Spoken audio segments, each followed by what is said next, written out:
સામાન્ય રીતે હોળીના તહેવારનું મહત્વ ગ્રામ્ય વિસ્તારમાં વધુ હોય છે.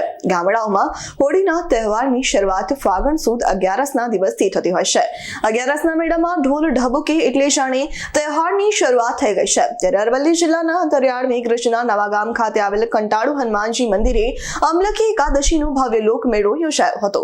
વર્ષોથી પરંપરાગત રીતે આમલકી એકાદશીનો મેળો કંટાળુ હનુમાનજી મંદિરે ભરાય છે. આજના દિવસે હનુમાનજી મંદિરે અરવલ્લી, સાબરકાંઠા, પંચમહાલ, મહીસાગર, રાજસ્થાન અને મધ્યપ્રદેશથી અબાલ વૃદ્ધ સૌ કોઈ મોટી સંખ્યામાં ઉમટી પડે છે. આ મેળામાં અવનવી ચીજ વસ્તુઓ ખરીદે છે.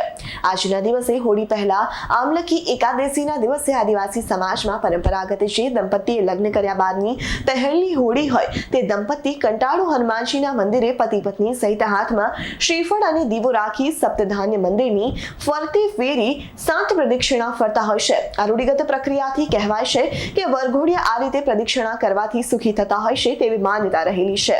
અંતરિયાળ ગ્રામ્ય વિસ્તારોમાં આજથી જ હોળીના ઢોલ ઢબકવાની શરૂઆત થઈ ચૂકી છે.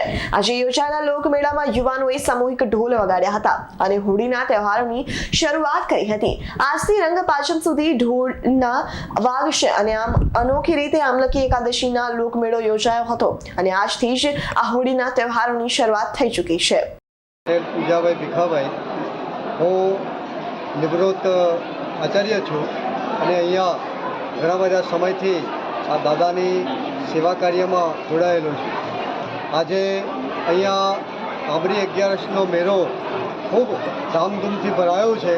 આજુબાજુ રાજસ્થાન, ગુજરાત, પંચમહાલની જનતા આ મેળાનો લાભ લેવા માટે અહીંયા ઉપસ્થિત છે.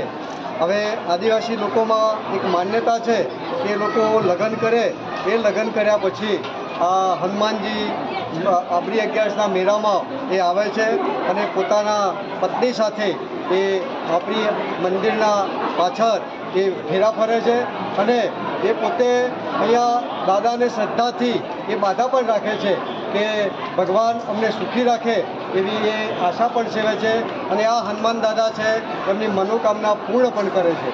આજથી આ હોળીના તહેવારની શરૂઆત થાય છે.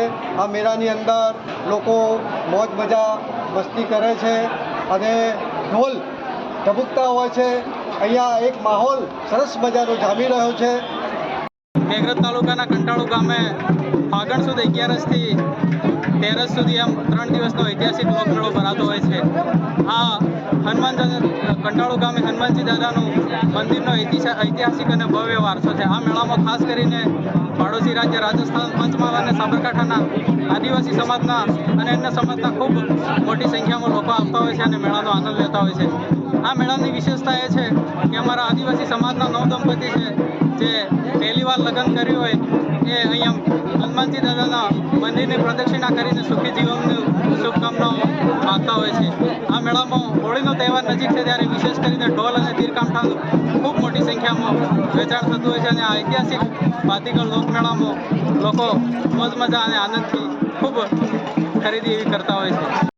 જયદીપ પાટિયાનો રિપોર્ટ, S9 ન્યૂઝ, અરવલ્લી.